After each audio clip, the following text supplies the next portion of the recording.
And good morning, good Sunday morning, and welcome to Open Line Online Stream. It is Sunday, March 29th, and we are coming to you remotely this morning here on Facebook via Zoom.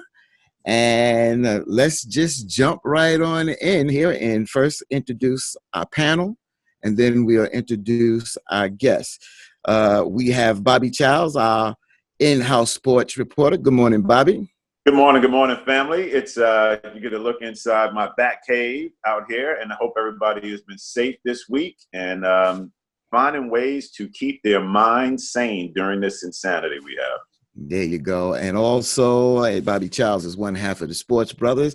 The other half of the Sports Brothers is our good brother, Jamie Harris. He's the sports editor for the New York Amsterdam newspaper.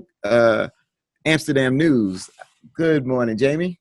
Good morning, family. How you doing? Again, as to echo what Bobby said, this is a serious time. So staying in prayer, wishing everyone's family well. Sounds good. Thank you. We also joined by Larry Hamm, chairman of the People's Organization for Progress. Good morning, brother Larry. I think he might have dropped out for a minute, so we give him a chance to reconnect with us. And we are also joined by two guests that will be joining us for the broadcast today. The first person is a member here in New York. He is the New York Assemblyman Michael Blake. He represents the 79th Assembly District in New York State, which represents parts of Concourse Village, Melrose, Belmont, Claremont, and East Tremont in the Bronx. Michael Blake, in President Obama's White House, he was the Associate Director of Public Engagement and Deputy Associate Director of the Office of Intergovernmental Affairs, coordinating African-American minority business and county and statewide elected official outreach. Good morning, Assemblyman Michael Blake. Good morning, everybody. Fatiyn, don't give these long backgrounds on a Sunday morning. People still waking up right now, brother. I hear you, my brother, but we got to let people know that you've been in the federal level. So when you talk about the lack of leadership coming from the White House, people know that you've been in the White House. Okay. Also joining us is a great friend of ours and long time. I haven't spoken with the sister, but as soon as I called her yesterday, she picked right up and we just picked up where we left off. And that is our good sister, Lynette Calfani Cox. She is the CEO and co-founder of the free financial advice site, AskTheMoneyCoach.com. She is also the author of the New York Times bestseller, Zero Debt, The Ultimate Guide to Financial Freedom. Good morning, sister. I'll call you the money coach. There you go. Good morning to you, and so appreciative to be able to talk to your audience today. And it's a great time to get together and connect. I've been trying to remind people that they're not alone. We might be separate and apart, but not alone. And so, want to talk to folks today about some of the financial resources and things that they might not know about to really help them to get through these tough times. Sounds good. The first thing is one thing here with our guests is that we're family here. And the first thing is I want to check in on everybody to see, how this week was for everybody. I'll start with you, Bobby Childs. How was this week for you? Oh, it's been a topsy-turvy week. I have a sister and some nieces who are not in the best of health. So luckily my sister's okay, but my middle niece was confirmed with it. So she is she's in isolation, and my younger niece, her sister, is self-quarantined.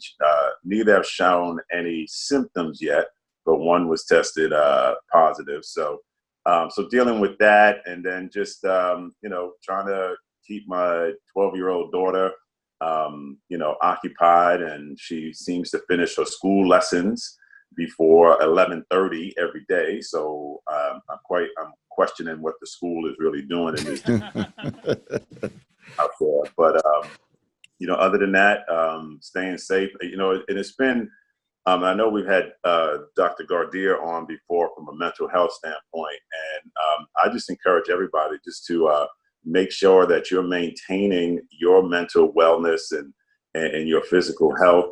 I realized the other day that I had not been outside. So I think Thursday, I realized I had not been outside since Sunday. And so just to get some fresh air and stretch my legs. So yesterday I was able to go outside my house, and, you know, there was no one there. So wasn't worried about, just to get some actually Friday I walked outside to get some air and stuff. So yeah, it's been a week of ups and downs out there. So. Wow, our prayers are with you and your family during this time. Brother Jamie, how was this week for you, my brother? You know, it's been an adjustment. Like Bobby said, I have a 16-year-old son, so trying to make sure he stays on top of his work. Learning is pretty interesting. I know just educators across the country, but particularly here in New York City, you know, is certainly trying to make the adjustment, trying to keep students engaged. And so for me, that was you know, that's really first and foremost, obviously, just making sure following the guidelines of staying in as much as possible. You know, just the following, if you go out, the 6 feet rule. I literally try to make it 8 feet just to be on the safe side. And I think people, for the most part, are really, you know, following it, because I think the understanding is now that spreading pretty quickly, the coronavirus. I personally know 3 people this past week who passed away. The New York City basketball community, Dave Edwards, who played at Andrew Jackson High School, played at Georgetown and Texas A&M. He passed away.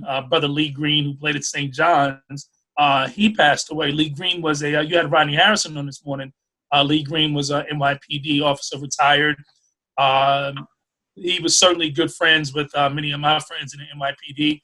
One of my lifelong friends, Greg Lockhart, they came in pretty much to the NYPD together. Lee was only 49, Dave was 50. And so we talk about, you know, people who have underlying health issues or the elderly. We know that this is touching everyone. And so just trying to stay vigilant. You know, my mom is, you know, she's in 80s, so trying to make sure that she's safe, that she stays healthy. So it's been an adjustment. I think we all have had an adjustment. And move forward, just trying to manage and maintain. As Bobby said, I think our mental health is as important as our physical well-being, because, again, we've had to make so many changes in our lives. You're right. And condolences, you know, I didn't know those 2 individuals that passed, but I saw so many people out there, you know, around the city that talked about a couple of my softball friends that grew up and played against or with those 2 gentlemen, you know. So again, our condolences. Turning our attention to New Jersey, Brother Larry Hamm, how was this week for you, my brother? Well, this was a crazy week. First of all, just trying to keep track of all the information that's coming out on this corona pandemic crisis. That can be a job within itself. I mean, you literally could sit at your laptop or on your phone for hours, and you wouldn't even know the hours have passed by with the amount of information that's out there. And the irony is, with all the information that's out there, we still have questions. So that was one thing. The other thing is, I was keeping a close watch on my 3 daughters. I have 3 daughters. They're all grown. They're all adults. But, you know, as a father, you still want to know that your kids are okay. My daughter, Nia Clark, who you know and knew as Nia Hamm, she had a major operation, a spinal operation this week. And I'm happy to say that she is in recovery. And so that pretty much has been a big part of what I've been doing on the past week. Okay. All right. Well, again, our prayers to Nia for a speedy recovery. And, you know, you, as you drive, travel safely there. I'm going to turn to our guests. First, I'm going to turn to the money coach, Sister Lynette Calfani Cox. How was this week for you and your family? It was kind of exhausting, to be honest, mainly because I was one of those people who was online a ridiculous amount of time and spent a good 2 days, probably like 10 hours each day trying to digest this new coronavirus economic relief bill. And I literally went through 880 pages. And so that was exhausting. However, I'm gonna be able to tell y'all some good news on the financial front in terms of what it's gonna mean for folks all across the country, and certainly people in the New York, New Jersey area, and obviously and beyond. Bobby, you mentioned about your 12-year-old daughter and, just the school thing and trying to, keep her engaged and her kind of finishing up by 11:30, all nice and early. That's good, brother. I'm trying to get my daughter out the bed by 11:30, okay?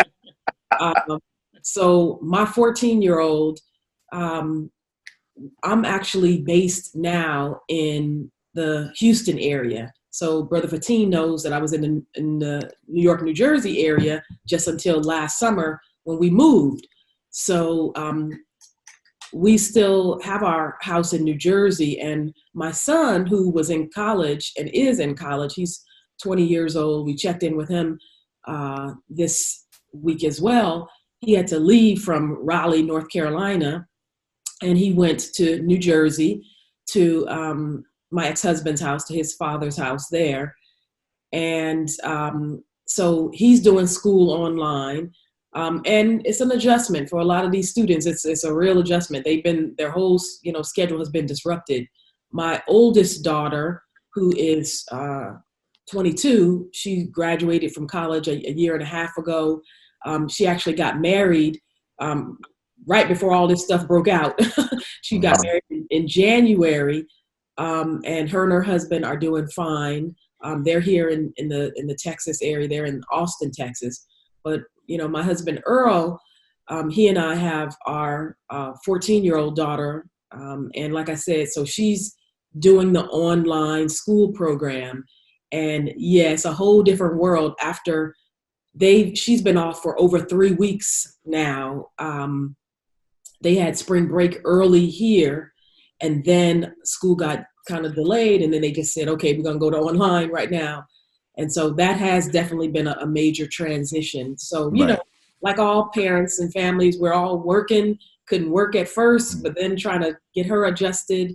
But I really do want to emphasize to, everybody who's listening today, some positive things, that we are going to get through this. And that even though it might seem economically devastating, and no doubt about it, it has been.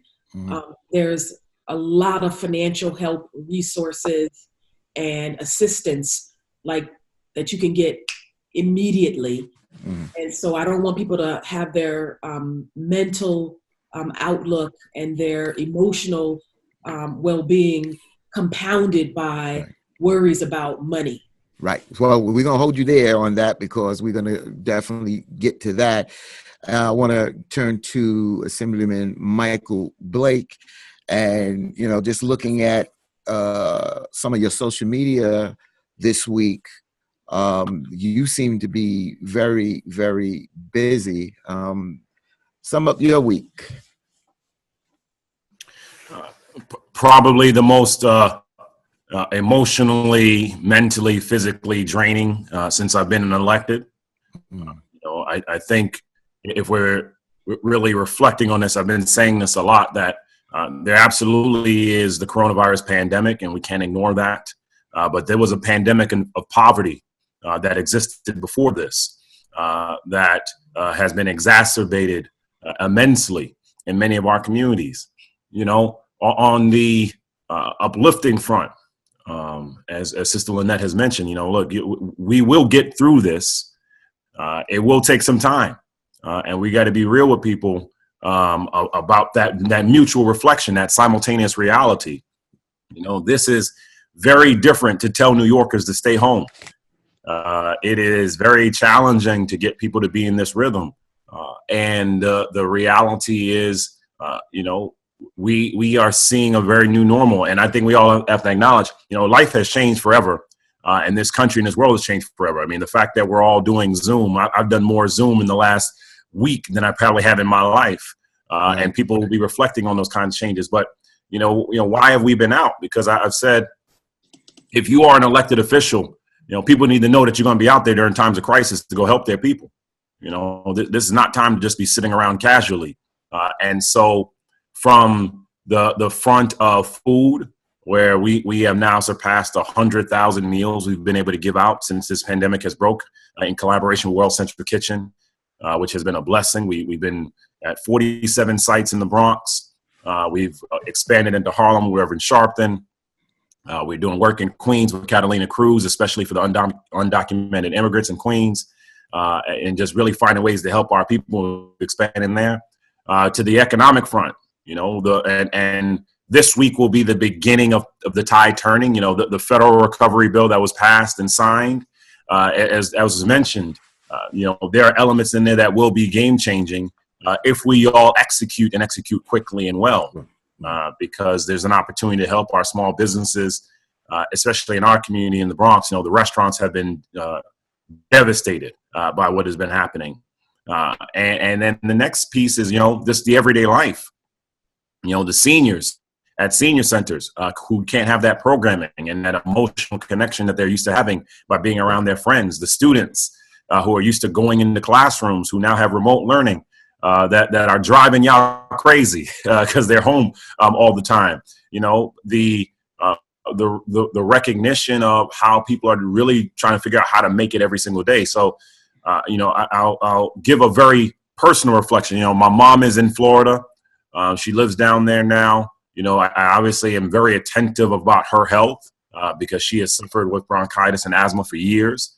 And you have those moments where you have to remember that, yes, we are leaders, but we're still humans. And there was that visual, I think 2 days ago, of that doctor, I think it was in Spain, where he got home and his kid ran to him and he had to stop and he just broke down crying, right? Because he couldn't hug his own kid.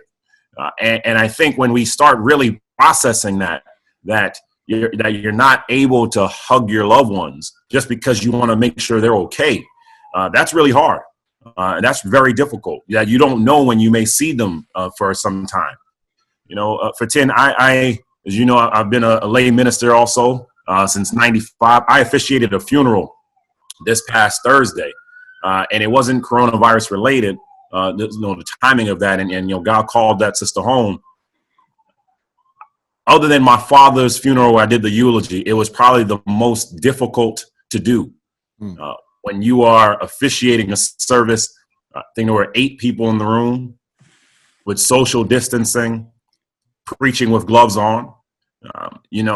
It's that difficulty, right? Where people want to hug and embrace and they can't, and so, the reality right now is that people need to know that we're going to help them.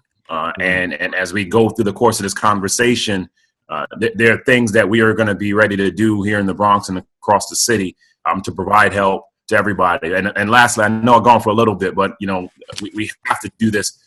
Thank God for our healthcare workers, for all of the first responders, for the nurses that have had to use equipment multiple times, multiple days, for the crossing guards and those that serve food in the schools. To the transit workers that we got to show love to. And unfortunately, some of them have been called on home. It is not easy being essential, and we really got to understand that. And I hope that when we get through all of this, we're able to show some more love to people as well. Right. Thank you. And let me just say this. The reason why I went around the room, and I appreciate the patience of our Facebook viewers out there, is that you want to take a moment, because like you said, this is real, and we are human beings, and a lot of us are touched Now, we all went around the room. A few mentioned, as you mentioned, you officiated a funeral. Brother Jamie, you talked about a couple of people that lost their life. They are folks, and they are stories that are not as good as ours. Some families wish that they could have the stories that we are displaying, being a little bit uncomfortable and being home. But now, you know, some of them have lost their loved ones. Their loved ones got sick and went to the hospital, and they can never see them again while they had breath in their body, because they could not go to the hospital, because if they went to the hospital, there's a chance that they would get sick. So many people on the front line. I spoke with a doctor yesterday who worked at Downstate, and she was in the emergency room, and she caught COVID-19, the coronavirus, and she's blessed that she is on the mend. And one thing we didn't mention this morning, because we just was, you know, pressed for time, but there are some people that have tested positive, and then after 14, 15, a little bit more time, they felt better, they recovered, and they test negative. And then a couple of weeks later, they're back in the hospital testing positive again. So There's a lot to be learned with this. This is not just something, my daughter's boyfriend has it. And he didn't get hospitalized, and he looks like he's beating it. And now he's talking about going back to work. And I was like, you can't go back to work without being tested. And you have to demand a test. You have to demand a test when you were sick. And you got that test, you received that test, and it was positive. So we don't know what we're dealing with totally. And we have to be smart and cautious about it. But I want to move the program on. Today's show is dedicated to the Civil Rights Dean, hailed as Dean of the Civil Rights Movement, and I'm talking about Reverend Joseph Lowery. Reverend Lowery, 98 years old, passed away over the weekend. They said he passed on natural causes. I saw on your, you sent something out via that's email, I believe, Assemblyman Blake, about Reverend Joseph Lowery. I want to turn to our civil rights activists right there. Larry Hamm, you're out there. What did Reverend Lowery mean to the movement, and what did he mean to this nation? Well, Reverend Lowery, first of all, he was a very nice man. I don't know how many people actually met him, but he was a really nice, down-to-earth brother. And I'm sorry that he's passed on, but he lived a rich life. First of all, 98 years. Most Black men don't get to live 98 years. So he lived a long and very productive life. He was one of the living roots of the civil rights movement, just as Congressman John Lewis is. You know, he was one of the people that was literally on the right arm or left arm of Dr. Martin Luther King. But I remember being so moved by the sermons that I heard of Reverend Joseph Lowery. I remember how he was always able to blend the necessities of the moment with Dr. King's radical vision. And that really is what stands out to me, that he didn't just say, okay, we had a civil rights movement and let's continue to push on. He remained, even though he was a gentle giant in a manner of speaking, he remained a critic, a prophetic critic in the vein of Dr. Martin Luther King, criticizing the shortcomings of our social system and reminding us always that we have not reached the civil rights promised land, that we still have a long way to go, and that the fight for racial equality is still right in front of us, and all of us must engage in that. So those are some of the things I remember about Reverend Lowery, and he will be missed. Yes, I got a chance to meet Reverend Lowery on a couple of occasions, and the first time that I met him, I was in Atlanta, and I was with Mrs. Coretta Scott King. I was with Dexter King and Martin Luther King III. And just to be around this rich group of individuals that went out there, and honestly, they risked their lives out there for us as a people. But one thing that I said on air, and I will leave here, is that Reverend Joseph Lowry, and I remember the conversation where there was a young activist. We were in Reverend Sharpton's hotel room, and the young activist was asking, when is it going to be my turn to, the lead? When are you brothers going to step out the way? And Reverend Lowry said, my brother, leadership is something that you gain. Some of us didn't ask for this. We went out there and fought for what we believed in. And young man, if you want to lead, you have to put in the work. And if you put in the work, then hopefully you will become a leader in the future. And I thought that was so profound. And that's something that I will never forget, being in the company of Reverend Joseph Lowry. Anyone else? Yeah, he like Larry said, he has been outspoken his entire career, and he's known for his sense of humor. And back in at the funeral of Coretta Scott King in 2006, he went out and he made a statement that that we all know now that there were no weapons of mass destruction over in the Middle East. He said, Coretta knew, we knew, but there were weapons of misdirection right down here in the United States. Millions without health insurance, poverty abounds, but billions of dollars went towards the war. And that strikes me today, right? And Lynette had talked about, the 1,000-page bill that was passed. And, irony just strikes me that up until that point, social welfare was deemed horrible, but yet we can find $2 trillion to pour in to actually help, which I don't care. Anybody wants to spend it, stimulus or whatever, it's a form of welfare. So it's acceptable now to finally take care, but it took a pandemic to actually get the government to start doing this. And I'm sure when things normalize, we'll revert right back to, well, we don't have it, we need to spend the money, as opposed to really getting to the crux of this generational gap that has been existing for decades and centuries.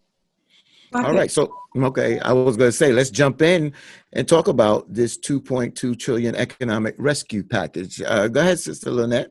Sure. I was going to say, first, if I could add a moment of reflection about Reverend Lowry, yes. that speech that Bobby just mentioned, it was profound, and it does tie, I think, very nicely to today, because, Reverend Lowry was not afraid to speak truth to power. Correct.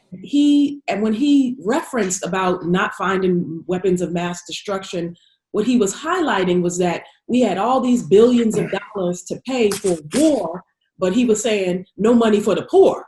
And so, and when he said that, Bush was literally shaking his head. They people were kind of surprised, but that was Reverend Lowry's way, that he was not afraid to just call it out and say the truth as it was, because he was a true pioneer for economic justice, social equality.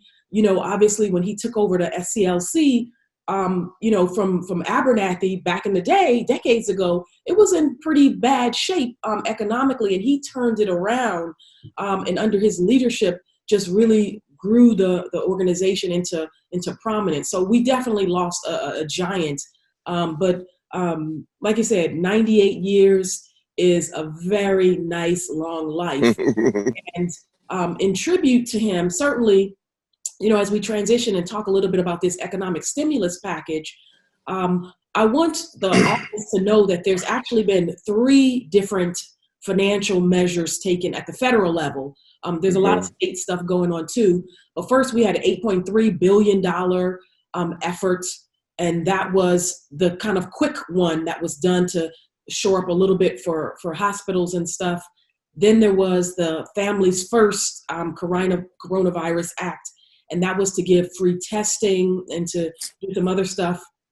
But now this major $2 trillion economic relief bill that was called CARES, the Coronavirus Aid and Relief and Economic Security Act, that Trump signed on Friday after it was passed by the Senate, is enormous.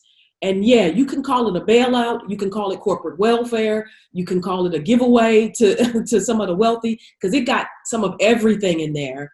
And just to highlight 2 or 3 quick things, I hope I can tell your audience, as we continue to this conversation, about 7 or 8 things that are going to help us, that are going to help everyday working people, people who are sick, people who are taking care of sick people, people who have bills to pay, people who are small business owners, etc. But just to highlight a couple of things, one is that there's expanded coverage for unemployment insurance. So if you've lost a job, or if you had your hours reduced, if you've been furloughed, etc., you can get some help on that front. You get it for a longer period of time, an extra 13 weeks, and you get more money on top of what you'd be eligible for at the state level. It's an extra $600 boost compared to whatever you can get at the state level. And in New Jersey, it's around $700 a week is the maximum. And I think in New York, you guys can correct me if I'm wrong, but I think it's around 400 and something. 600 extra. Something. Okay, so on top of, if you qualified for the maximum, the $600 and something, whether in New York or New Jersey, for example, or in any other state, normally unemployment benefits, it's all over the place. It varies based on the state that you're in. But most states offered, before the coronavirus outbreak, offered 26 weeks of coverage. Well, now, because the Democrats fought so hard for it, they added an extra 13 weeks of unemployment coverage on top of that. And in addition to the weekly benefit you get from your state, there's a so-called federal pandemic unemployment insurance, which is an extra boost. No matter what state you live in, an extra $600. So that's one bit of good news. So Lynette, just on that one, for New York State, for those curious, it's $504 for the maximum in New York. So now this additional $6 on top of that for 13 weeks. Correct. Thank you for that specific number there. So then obviously we've been talking about folks who are just literally affected by it at the physical level and just emotionally if you're taking care of somebody and that kind of thing. So, we had the Family Medical Leave Act, and in a nutshell, a lot of what's been done recently was to strengthen family medical leave and to provide emergency coverage due to the COVID-19 outbreak. So what they've done is, at the federal level, for sick leave, you can get 2 weeks of paid sick leave, up to $511, up to 100% of your salary, capping out at $511 per day. So that lasts for 10 days, meaning that the maximum coverage you could get under paid sick leave from the federal level is $5,110. So again, somebody's been sick, if they've been quarantined, if they were tested positive, or if they even thought they were sick and sought medical treatment and advice from a doctor, you can qualify for that federal sick leave. If you have a kid who's been, home from school and you couldn't work the same because you've been taking care of your child, then you can get another form of coverage, which is under the leave side of things. And that's up to $200 a day. And it covers up to, again, it's based on your actual income, but they'll cover 2/3 of your salary up to a maximum of $200 per day. And on that side, it's a little tricky in the law, but you can get as much as 10 weeks worth of coverage or pay under that. Right. So if somebody's taking off 10 days or the first 2 weeks, an employer does not have to pay you under this federal legislation. They don't have to pay you for those first 2 weeks. But then the following 10 weeks worth, they actually do have to, if you're out for those 10 weeks under the family leave side of it, you can get up to 10 weeks of that. And that caps out at $10,000. Right. So I'll pause here for a second in case anybody wants to jump in. Well, I want to bring Assemblyman Michael Blake in to this conversation, because I know he's been out in the community, and as me and you, Lynette, were speaking yesterday, we're coming up on the first of the month, and you're talking about rent and bills, and people are facing some challenges. Now, some of your bill folks, you could contact. For instance, I contacted my where I financed my car, and they were deferred. The phone, my cell phone, they deferred some time to pay. But there's a lot of folks that that are not working, and their bill collectors may not be as lenient. So I want to turn to Michael Blake, because what is happening in New York State to protect folks dealing with their mortgages, dealing with rent? And I'm hearing that there's some things in place for mortgages, but nothing yet for renters. Is that true? And what can you add to this? So I definitely am going to dive in here. If I might, just respect to the legend of Reverend Lowry first, if that's all right. And I've been spending a lot of time with Reverend Lowry.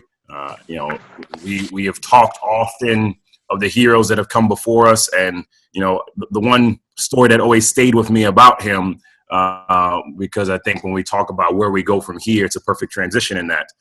He came to campaign for then Senator Obama when we were in Iowa in December of 2007. And he came up to the microphone. We were at a church, and he said if he could figure out how to work his iPhone, he would call up Martin in the grave. And he would say to Martin, "Martin, how far have we come that a black man is on the front page of a newspaper in Iowa about to become president?" He had that understanding of the magnitude of the moment, right? And we toss around the word legend, hero, icon way too easily. Reverend Lowry was that. He truly was that. And hopefully, we've all kind of talked about it. I think it's applicable to the first question I was asked. As we reflect on those in our company, we reflect on those in our midst, and our family and our loved ones, really just tell people you love them, and show them and give them their flower and their roses before they're gone, no matter the age, no matter the time, and just really appreciate them. To your question, as it relates to how we're providing help to people, first, you cannot be evicted. You cannot have your services cut off. That is something important for everyone to know. And I appreciate simultaneously people figuring out, I'm trying to figure out my bills when that time comes. But I want everyone to have that comfort of knowing that we took immediate action here in the state, and the governor has been phenomenal. Our Attorney General, Tish James, et cetera, Mayor de Blasio. So many of us have been collaborating. There's actually another conversation happening simultaneously that I'll jump into separately once we're done here, about how we're preparing for this week, because we actually have to get the budget done this week in New York around consumer protection, so that everyone can appreciate that we want you to have that mental sanity of not fearing that someone's going to come in and move you out or try to kick you out in that way. We have been also around rent regulated units to really push for a rent freeze as well, because people need to know that they're going to have that protection. And it would almost be surreal that you have expenses going up on you when we're in this kind of environment. Now, again, as Sister Lynette mentioned, I want to convey it matters who you elect to office, And this is one of those moments where the policy that was put in place, I do have to be partisan here intentionally. Thank God for Speaker Pelosi and the House Democrats and Senate Democratic leadership of Schumer and others pushing for the dramatic changes to the CARE Act that was not going to take place initially, because initially this was going to be a corporate bailout that was not going to have the protections for people individually. For example, we've talked about unemployment insurance. That is massive, and that will provide help. We need to talk a little bit more around the direct $1,200 that will be available for individuals below $75,000 and some thresholds up to $99,000, as well as for your families. And especially if you have children, you'll be able to have that opportunity. Now, if you have direct deposit, you'll probably get that slightly faster. If you don't have direct deposit, it'll get mailed out to you, but that will still probably take about a month, 3 weeks to a month before that comes to you. But in the immediate, the relief that's going to come through SBA, Small Business Administration, specifically through the 7A loans, the regulations will go live on tomorrow, Monday, March 30th, where you will have the opportunity for small businesses, primarily, essentially up to $10 million for the support, to receive loans that are for payroll, that make sure that they can sustain people on payroll. And the reason why this is so relevant, if they do that, if these businesses do that and they follow by the regulations and engage with the banks in the communities, a lot of these community development institutions, CFIs, as long as they demonstrate that they're doing that, their loan will be waived. It will be forgiven. The loan will be forgiven after a period of time, brief period of time, for that. Why is that relevant for this conversation? Because for so many of these businesses, and a lot of small, and we talk about small business, we're talking about below 500 employees. As long as they take on these loans, and as long as they commit to keep their payroll intact and to pay people accordingly, and they know that this will be eliminated and forgiven because it's 100% guaranteed by the SBA and the federal level, that will allow security for individuals. So being very practical, very direct, very granular on this. Everyone should be encouraging the businesses that you work for, that you're connected to apply for these 7A loans when the regs go live tomorrow on Monday, March 30th, to find the information that's out there. In New York State, Empire State Development, esd.ny.gov will have a lot of this information as well. As quickly as they can engage with their local banks, we're going to be doing a lot of work here in the Bronx with Spring Bank, for example.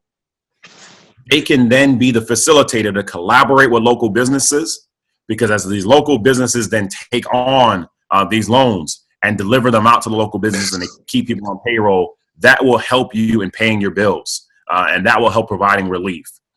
And so this is where those information is out there. And if people are looking for more information, we'll be able to get it to you. If you text the word Blake, text Blake to 66539. If you text Blake to 66539, and then when you do that, you'll get a prompt and then send us your email. We'll send you information as well to keep you up to date on how we can get you immediate economic relief. But the main thing, Fatiyn, to your question, we know people are scared. You know, we understand, we've seen the stories, 47% of Americans emergency happens. But we need people to understand that we're taking the steps necessary to protect you from the scammers with this consumer protection, but also make sure we get money out there to you quickly and directly to get you the help that you need. So I just add a point? Yeah, go ahead, Larry. Yeah. I agree with the two previous speakers that there are many good things in this package, which is the largest emergency relief package in human history, I understand, not just in the history of the United States. And there are many good things that will offer some very short-term relief to people. But in the final analysis, this still is a corporate bailout bill. The lion's share of the resources of this bill will go to banks and corporations. For instance, there is a provision in the bill that will provide money to hospitals, but corporations are going to get 4 times as much as hospitals are going to get. Somebody will have to explain to me, a simple common man, how in the midst of a worldwide pandemic, where the United States is now the center of that pandemic, where the victims of the pandemic are increasing at an exponential rate, how our hospitals, where our frontline fighters in this war against the coronavirus don't have masks, don't have protective gear, don't have what they need. I just was talking to a nurse yesterday from University Hospital, where the workers there do not have all the they can't even get enough masks. I talked to a person who went to get checked for corona to a hospital outside of Newark in a suburban area.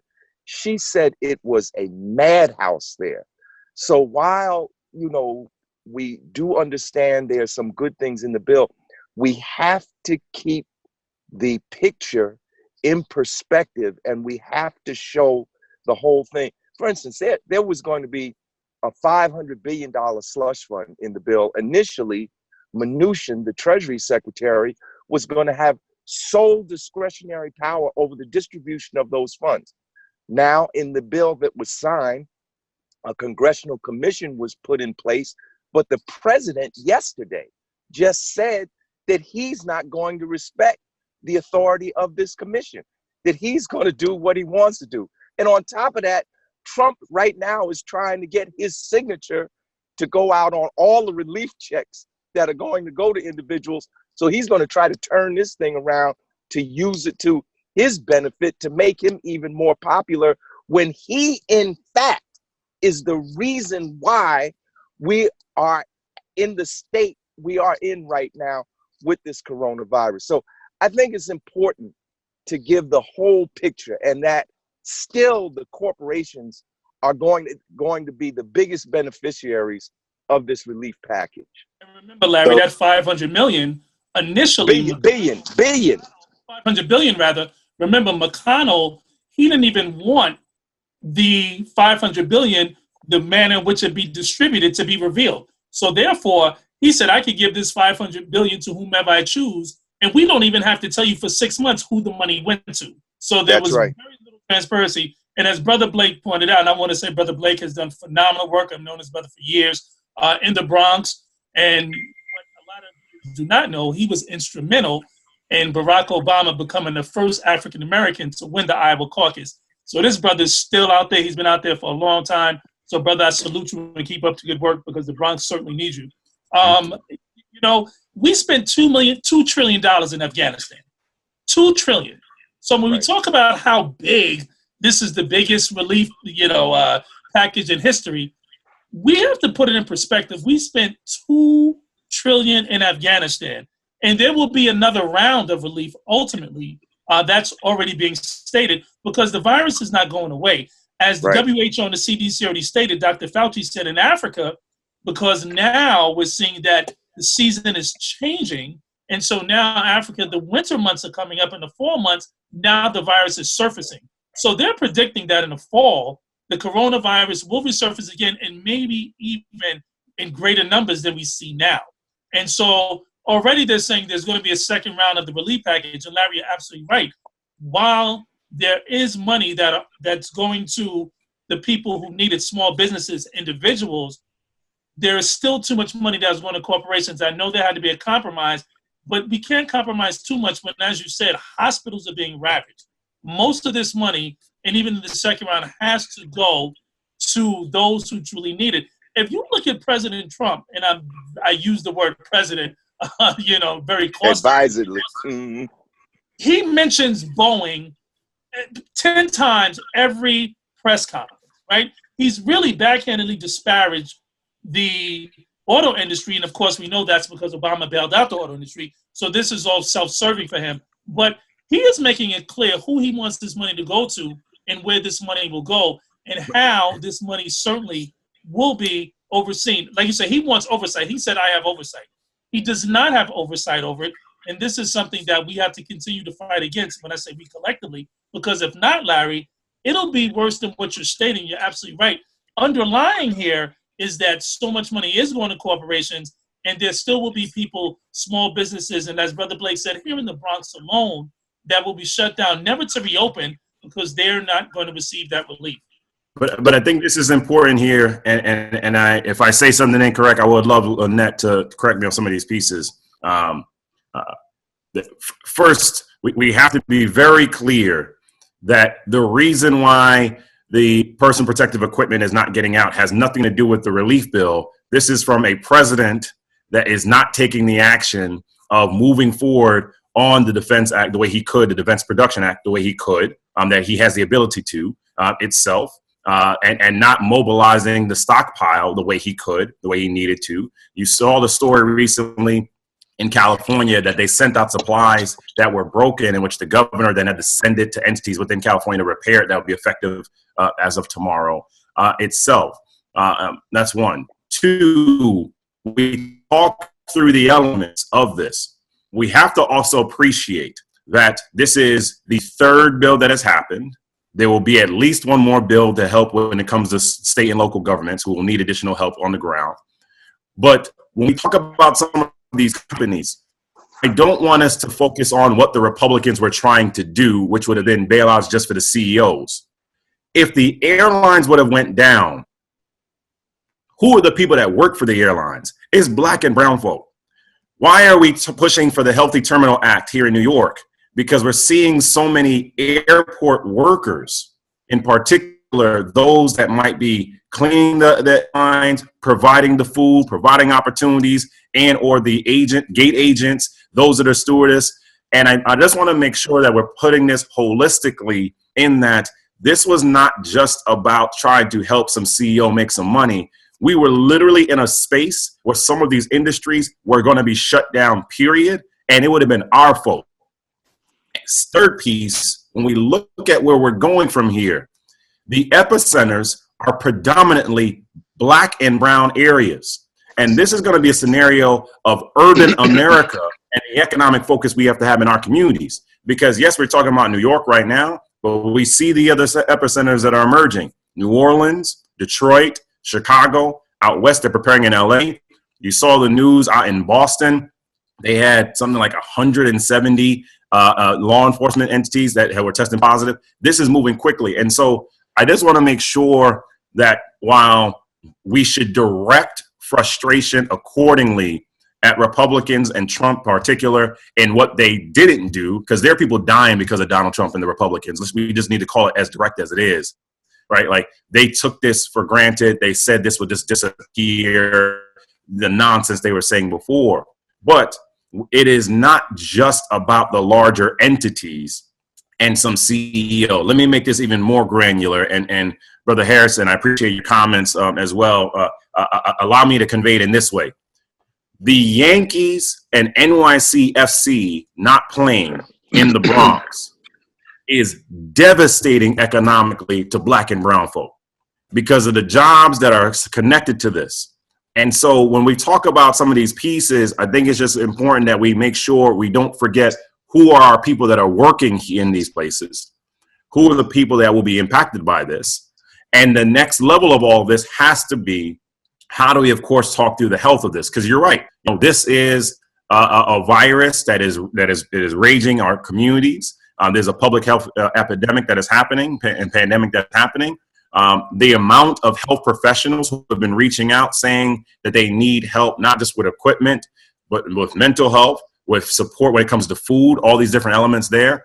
And that's the reason why some of these pieces had to be a part of the bill itself. But I hear you, right? And we hear you around the urgency of the matter. Let me just jump in here real quick. A couple of things. One of the things is a few things. When it comes down to New York, and one of our listeners just wrote on Facebook that, the $1,200 don't even cover the rent in New York.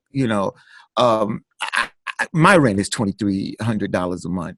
And if my landlord doesn't get any type of assistance, then of course he's going to turn and look towards me. That's number one. Then number two, as you just mentioned, Assemblyman Blake, about the financial piece that is hitting the Black and brown folks across this nation. Look at the medical feel that doctors are concerned that the Black communities are not getting the access to the coronavirus tests. They're not getting access to the health that they need. And you know that with so many people that are sick with the COVID-19, there's other health issues that are affecting our community. Thank God that the Javits Center here in New York City, which is adding 3,000 beds, I believe it opened yesterday. 1,000. And then 1,000. Okay, thank you. And then you have the ship, the medical ship that should be docking here by Monday with another 1,000 beds. We need that assistance. But going forward, you know, as you mentioned, there may be another bill. And now President Trump is talking about opening. First, he said he wants to open the country by Easter. And now he's talking about easing up on parts of the country. You have mayors who have issued stay-at-home orders. And then you had a couple of governors that overrule the mayors. So I'm just saying that we are, right now, we have a control environment. But you give this another 4 weeks and we are peaking with sickness and the financial crisis that will hit this country, we may see anarchy in these streets. I think that this whole everything. Could I say?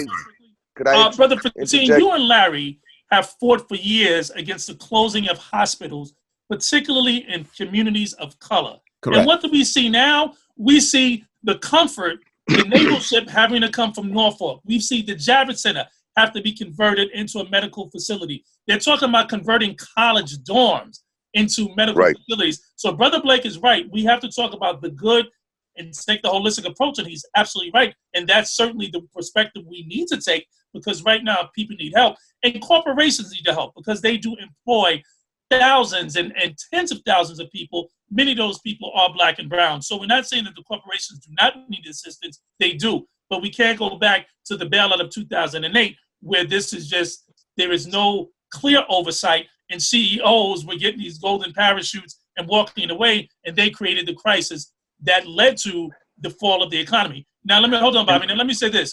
One of the things, going back to the hospital question or comment, I'm going to say it again. The closing of these hospitals have been part of the reason why we see in New York, in New Jersey, and as Brother Blake said, in many urban areas, you're going to have the same problems that we're having here with the hospitals. So that's an issue that certainly has to be addressed, but that's part of the reason why we see the medical crisis that we're in today. Right, and it has everything to do with the distribution of resources. Hospitals were being closed prior to this corona crisis. In New Jersey, in the last 12 years or so, they closed over 30 hospitals throughout the state. That's one of the reasons we're having a crisis, because the hospitals don't have enough beds. It seems that every time the pie is cut, not just this time with this particular aid bill, the corporations and the banks come out on top. The public sector and institutions that serve people come out on the bottom. They always get less. So now here we are with a pandemic. We don't have enough masks. We don't have enough protective equipment. We don't have ventilators. We don't have all these things because we put our public institutions under policies of austerity. Even now, in the midst of this crisis, they're talking about cutting back Medicaid in New York State. I mean, it just seems that no matter how you roll the dice, the corporations and the banks come out on top. The working people and the poor people come out on the bottom. I mean, this bill is a big bill, but what the people are getting are crumbs.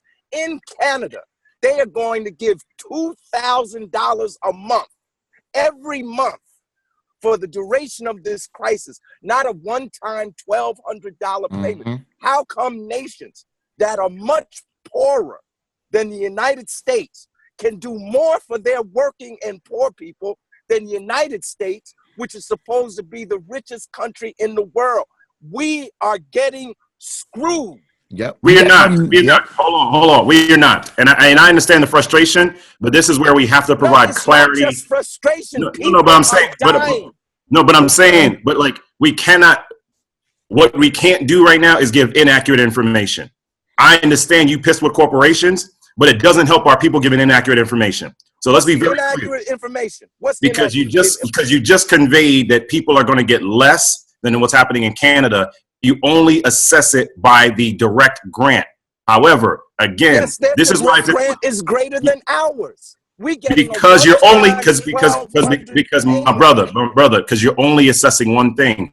The reason why the 7A portion is so critical, it allows people to pay payroll completely. So if you're getting full payroll, if you're getting your full salary plus the opportunity of the 1,200, that's literally more than the amount you're talking about for Canada. And that's why I think it's important that we pause for a second, because this is not money that's just sitting around in some random bank.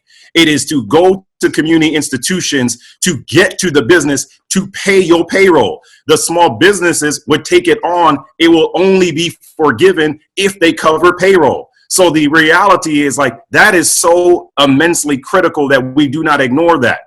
Why do we do these things? It is, and that's what I'm saying. I understand that folks are absolutely distraught, pissed off about these different things, as you should be. But let me be clear.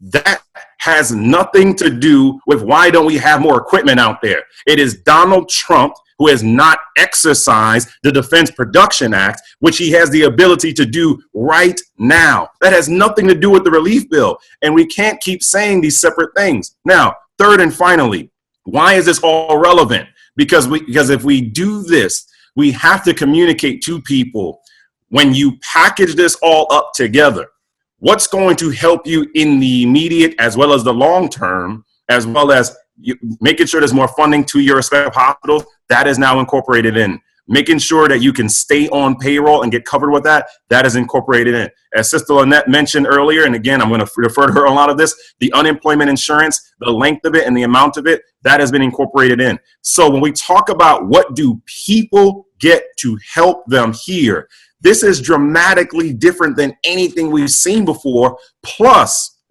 we're going to have to come back and expand even more so to make sure there's more support in terms of the local grants to government itself. So all I want to make sure is this week is a dramatically different week moving forward. And this is why I'm going to keep communicating to all businesses, small business below 500 employees.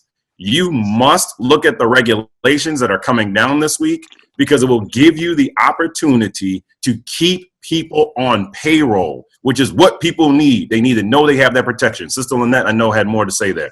Yes, let me emphasize two things here. One is, Larry, I definitely want to acknowledge, if you look at the overall $2 trillion package, yes, most of the money is going to the corporations. Let's be clear about that. However, thank you. It's very, very important that we assess this $367 billion that's also going to small business. And this is the aspect, this is the area where we have the biggest opportunity. So right now, if you're already a small business owner and you have a loan, a 7A loan or a 504 loan, if you've been investing in real estate, the SBA is going to pay your loan for you for the next 6 months. So that's $17 billion that they allocated just for that. The new loans that they're giving out, which is something called the Paycheck Protection Program, that's the loan program that Assemblyman Blake has been talking about, is phenomenal. And you have to understand, this is not just when we say small businesses under 500 people, it goes beyond that. Nonprofits can apply for that. Sole proprietors, gig economy workers, self-employed, contractors of all kind, anybody who got a side hustle. If you've been doing anything for yourself in business since February 15th of this year, 2020, not February 15th of last year, they've suspended a lot of the rules because they're trying to throw money at people right now. There's no prepayment penalties. You don't even have to make a loan payment for 6 to 12 months. There's no collateral that's required. There's no personal guarantee that's required. They're literally saying we will underwrite you to hire people back if you put them off or furloughed them or fired them outright. Go on and hire them back and we'll give you the money. And yes, we'll make that forgivable. So it's a loan, but it becomes forgivable if you keep people on the payroll for those 2 months following the 8-week period following you getting the loan. So I cannot stress to you guys enough. Believe, trust and believe the rest of America, they're going to get theirs. One of the best opportunities that we have to get our piece of the pie is for anybody who had anything whatsoever. If you were an Uber driver, if you were a transportation specialist, you were working your side hustle for yourself. If you had any kind of, gig going, you need to be applying. They have emergency grants. So on the, that's under the Paycheck Protection Program, that loan that I just described. But they also have economic injury disaster loans. That's a whole nother category of loans. You can get up to $10,000 in grants under that program. And listen to this, hear me on this, because this was phenomenal. Again, I dove through the legislation. If you apply for one of those loans, economic injury disaster loan, because your business has lost income, you've been shut down, you couldn't, do business as normal, and you apply for one of those loans, you can automatically apply at the same time for an immediate $10,000 grant. The grant is supposed to come to you in 3 days.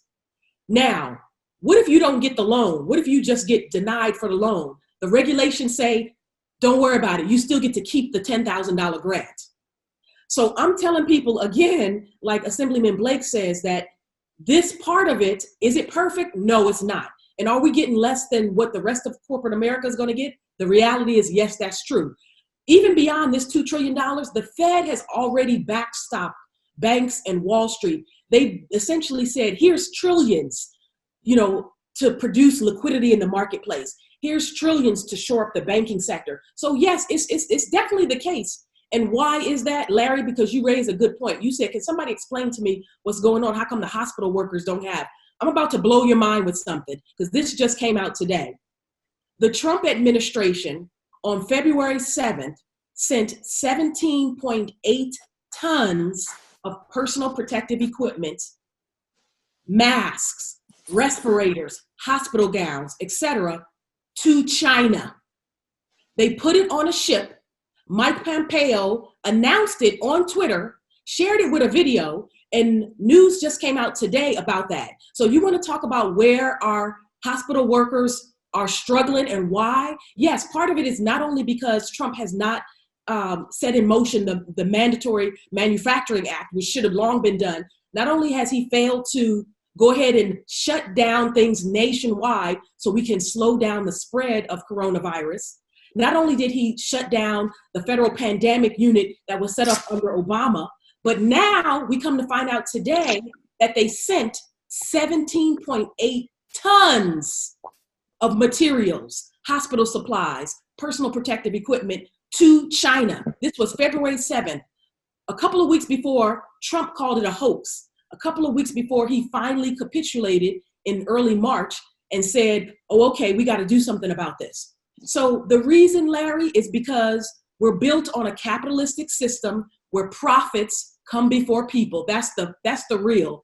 And they will do whatever it takes to maintain those profits, to keep business flowing first. And it's all looped into the tax code, because if you are an investor, if you're a business owner, if you're a property owner, everything in this country financially will benefit you before it will benefit the small guy. And that's— I got to say something real quick. Michael Blake, I was trying to grab him before he left, but he had to. Michael, are you still there? I want to give him a quick final. You said you have to jump off because you have a conference call. I can stay for a little bit. Okay, all right. So go ahead. Stay for listening. Okay, all right. Go ahead. I'll let someone else comment. Sorry. Lynette, thank you for breaking that down. What I wanted to say earlier, and it echoes what Michael and Lynette were saying, Larry, which is, yes, corporations will always get a disproportionate amount of it. But Jamie, you actually referenced the 2008 recession. So just a fact there, right? The U.S. Treasury in that bailout made $121 billion profit on it. So corporations paid back money. Not all, but the vast majority of them paid it back. So the reason corporations are important is exactly the way Michael talked about it, right? It is a way, and Lynette, it's a way to inject liquidity into the economy to keep all people, black, brown, and non-black and brown, employed.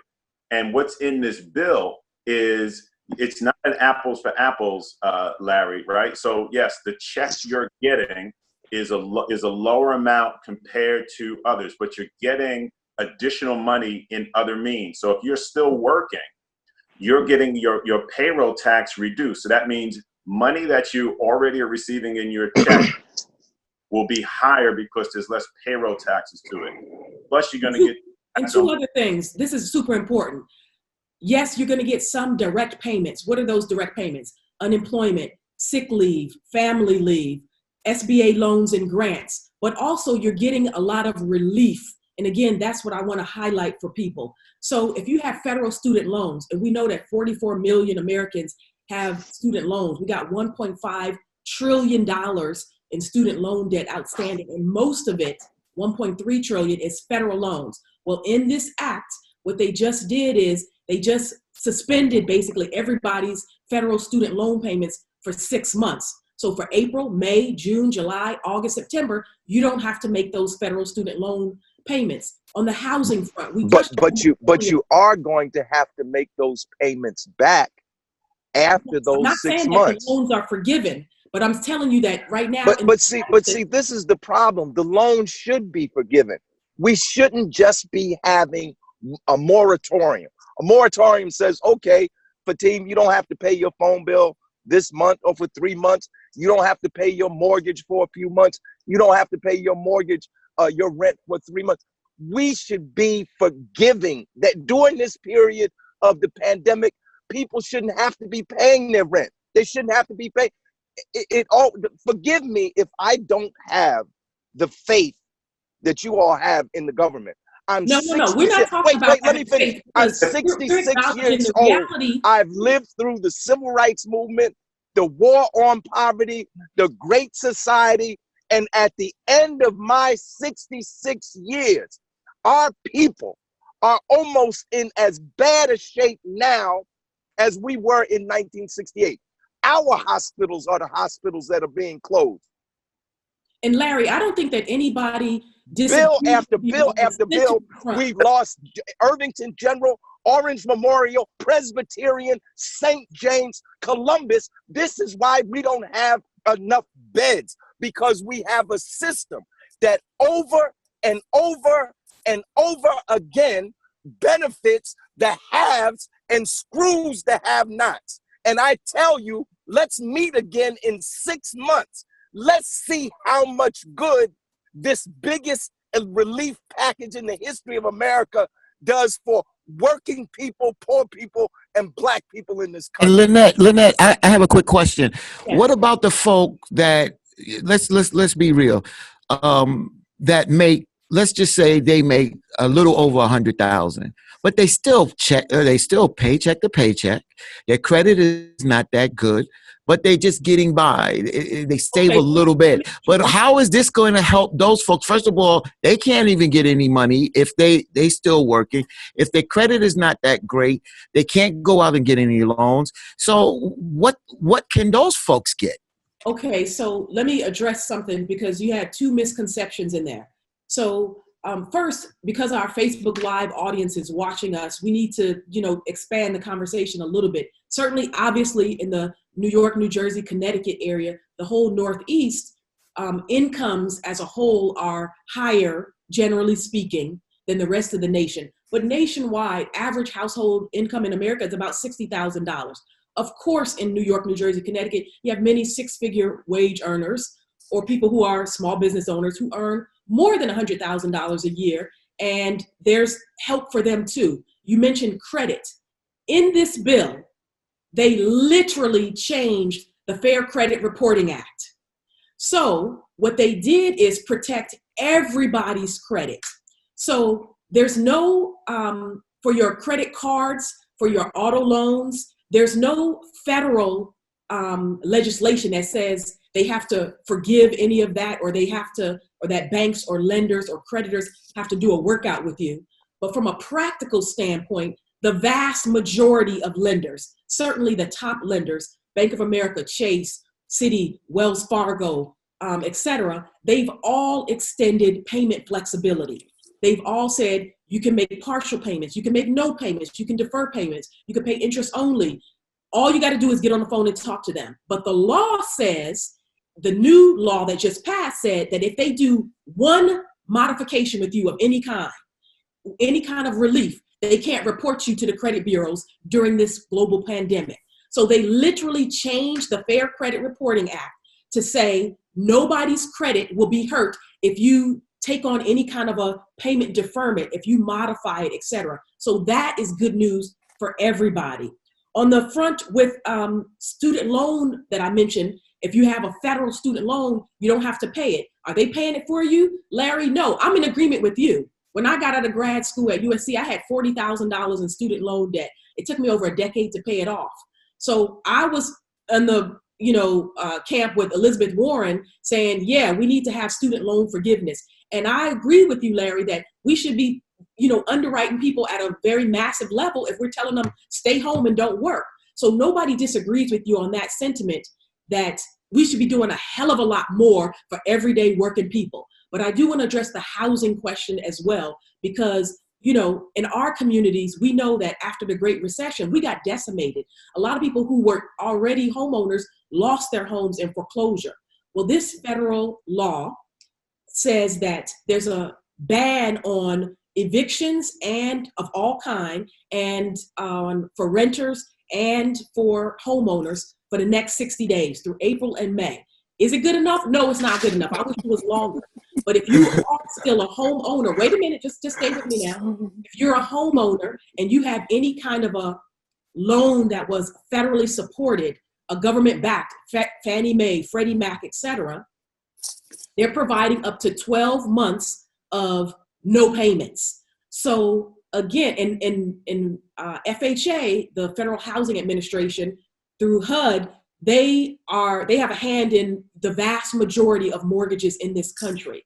So before we get to round 4 of what's going to be the next economic relief package, no, we're not calling this a stimulus because we're not quote unquote stimulus. But Lynette, one quick question. If you are forgiven, if you for 12 months, don't you have to make up those payments? And how do you make up those payments if you don't really have a income that allows you to do that? So my understanding is that it's going to ultimately be deferred.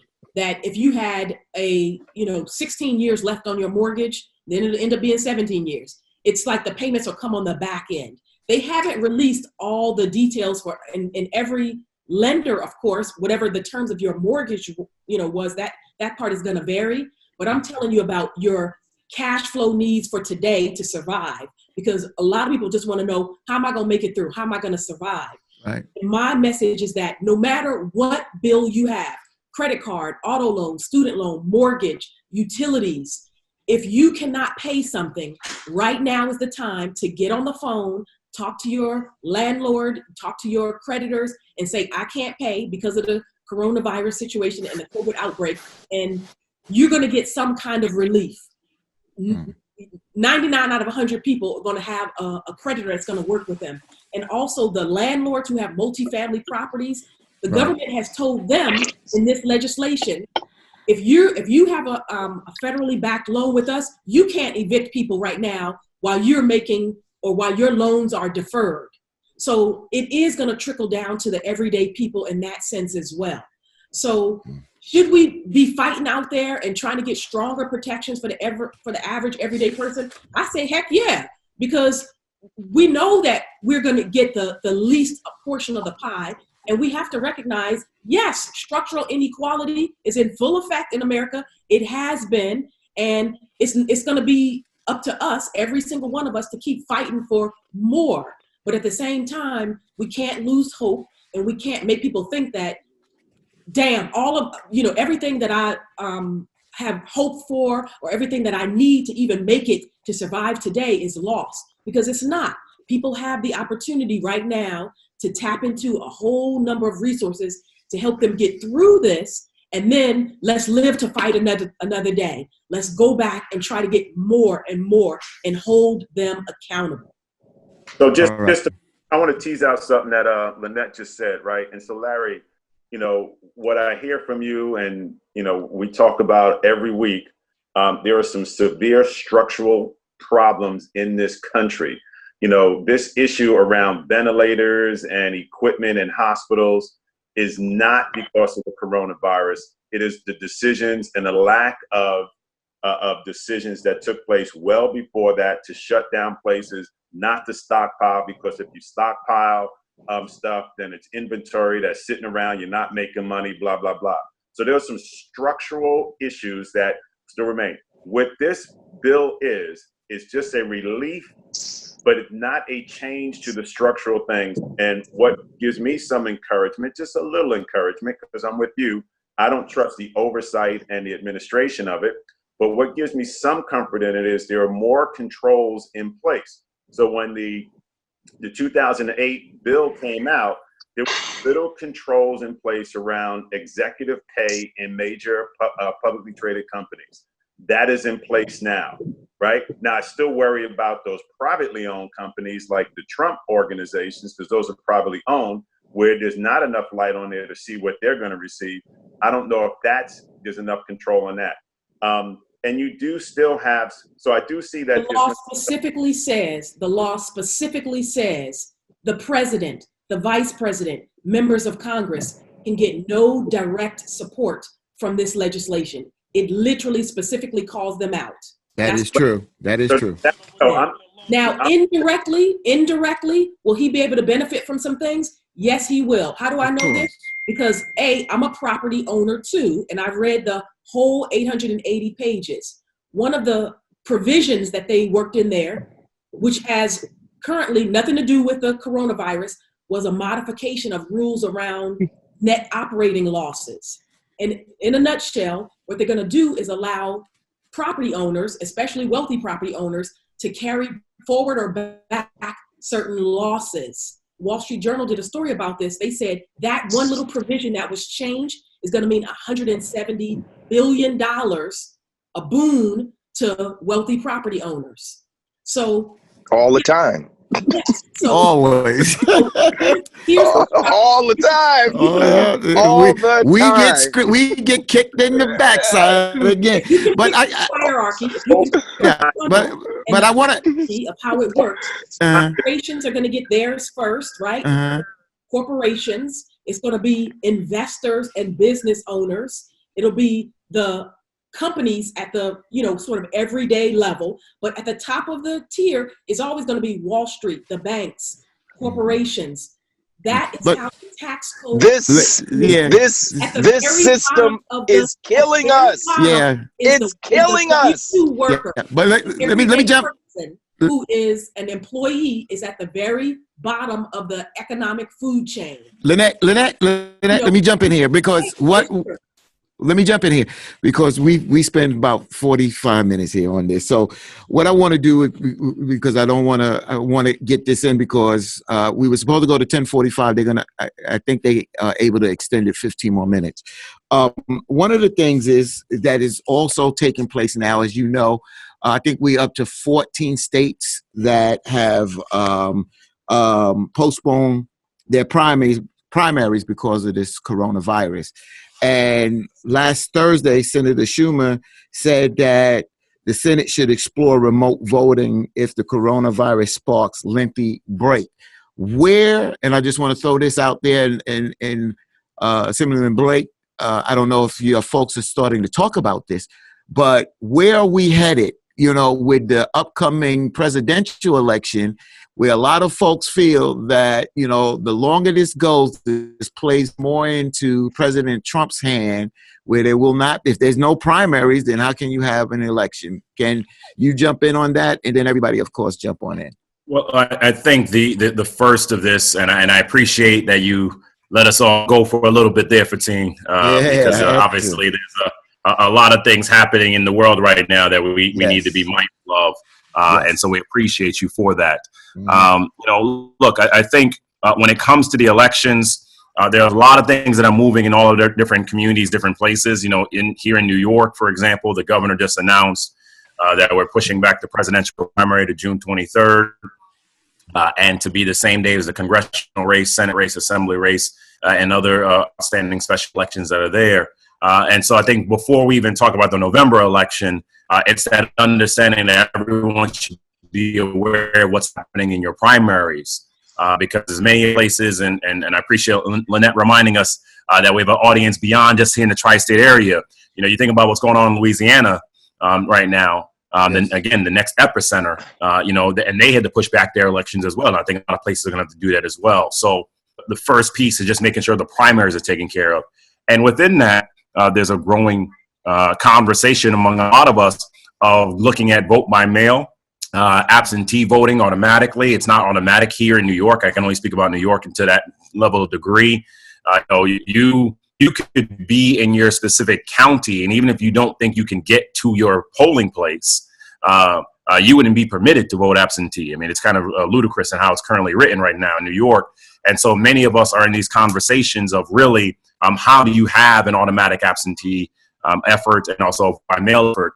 That's not yet resolved, but I think the first piece for everyone here in the tri-state area to be aware of is truly pay attention to what your respective states are doing for your primaries. As it relates to the general election, look, I think all of us hope that we are in a scenario where things have dramatically improved by that time. But I do think one of the provisions that's in the bill, it makes it very clear that we have to find ways to look at new ways for people to vote.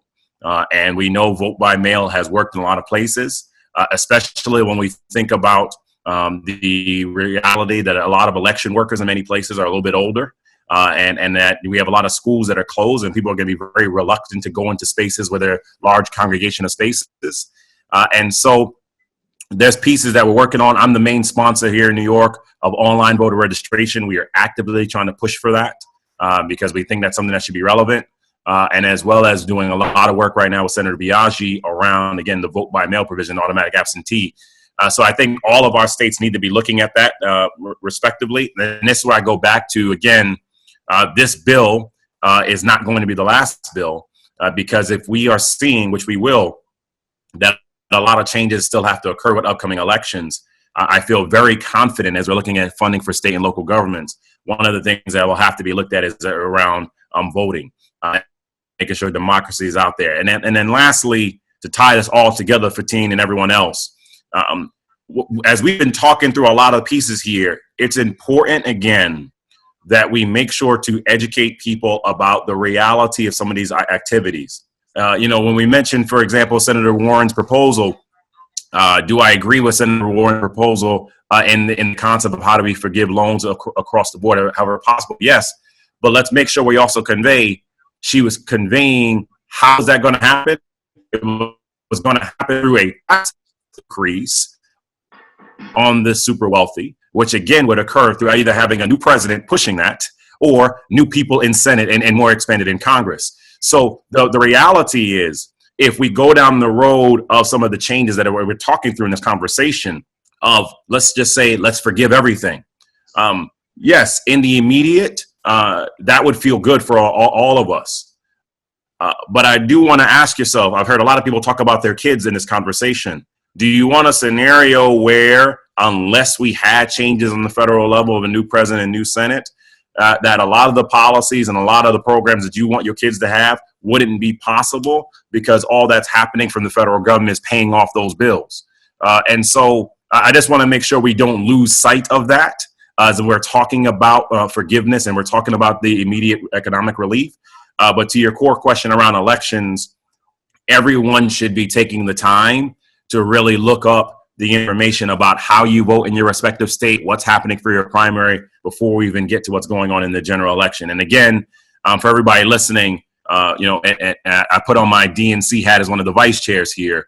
If I can be helpful in that, text Blake to 66539, text Blake to 66539 so that we can help get you information about what's going on. And as part of this also, to Fatiyn and all the listeners, we're doing a lot of education around digital organizing.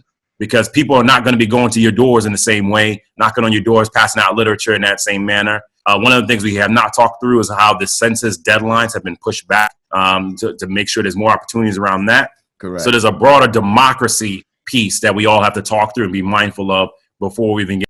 Brother Blake, I think the architecture that is critical, because remember, just now over the last week or 2 weeks with the remote learning, there's still a digital divide with the communities of color. So you're asking people within the Black and brown communities to vote online. There's going to be those issues of the digital divide. Many don't have access. And so I think that's something, and I know you're looking at that, that's something that has to be strongly considered.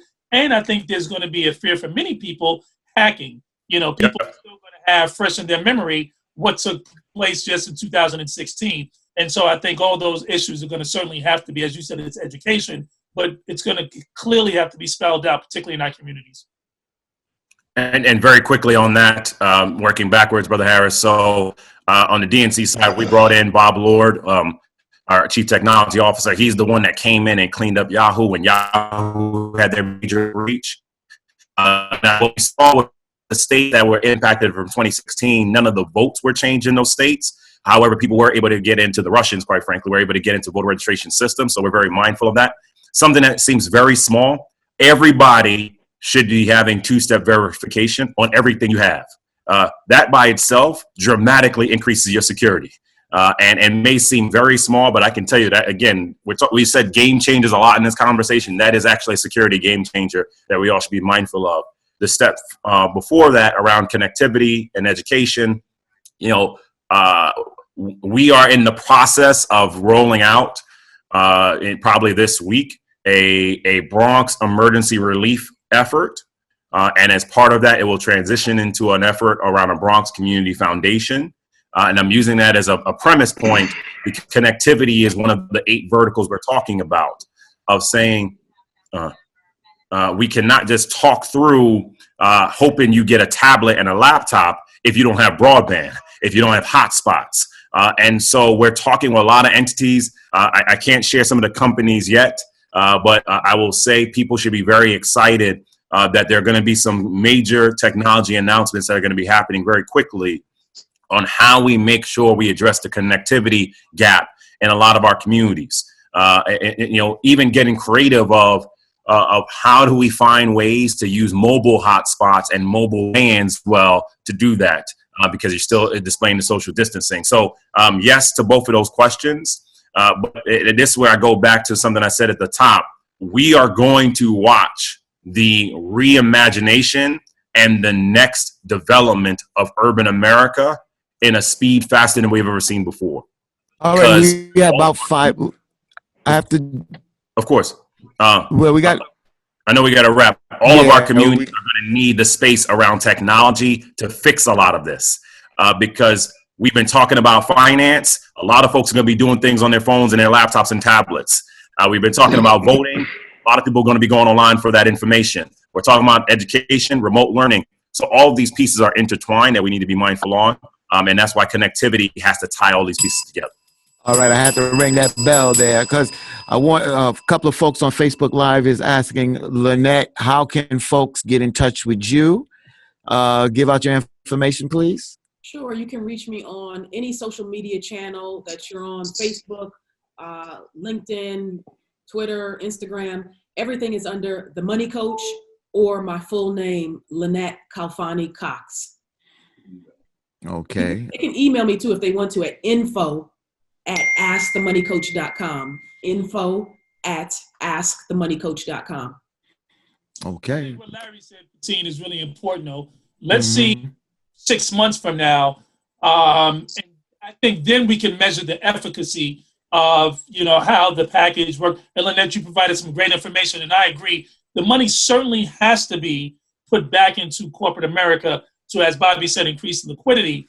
But at the end of the day, what we're all hoping here is that, again, those who truly are in need, which includes individual and small businesses, aren't left out, and simply because the distribution, the access to information is really not there, or they don't have access to it. in 6 months, this country may look like something that we never seen before. We got to go by month right now, because this is something that we've never ever seen. This virus is doing things in different countries that we haven't seen. We're hearing in China that folks that first test positive, then test negative, are now getting sick again. It's not such a large number, but it is a concern. So, hopefully that the medical field can come up with something. And then you got the whole thing of people not trusting the government, that if they do come up with a vaccine, a lot of folks say that they're not going to trust the government and take a vaccine. And of course, that's someone's choice right there. But we just don't know the direction where we're headed in the next few months here. Moving forward.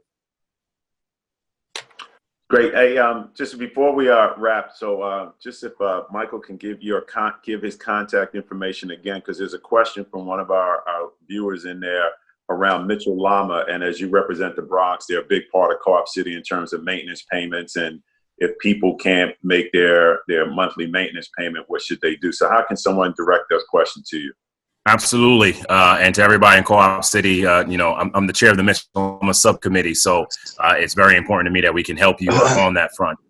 So if you have questions, email me mb79@nyassembly.gov. One more time. mb79@nyassembly.gov. Okay. Well, I want to thank Assemblyman Michael Blake for coming on. Oh, Sister Lynette Calfani Cox. It's just good that we reconnected. You gave out a lot of great information today, and I want to thank you also for being on. I want to thank our team, of course, Jamie, Bobby, of course, you, Brother Larry, and I also want to thank Brother Rashad and everybody behind the scenes. And as we have maybe 2 more minutes, I'm going to leave you with these words. Normally, I leave you with the same words every week, but today I want to leave you with these words here. There's going to be very painful moments in your life that will change your entire world in a matter of minutes. These moments will change you. Let them make you stronger. Let them make you smarter, and let them make you kinder. But don't you go and become someone that you're not. Cry, scream if you have to. Then you straighten out that crown and keep it moving. Bobby, I turn it over to you for the final words. So listen, I want to thank everybody again for tuning in, and our 2 guests out there. And as a great Bob Blade has taught us, get your mind right. Keep a good thought. Stay safe. Yeah, thank you again, everybody. All right. Take care, everybody. Thank you, everybody. All right. Take care. Yeah.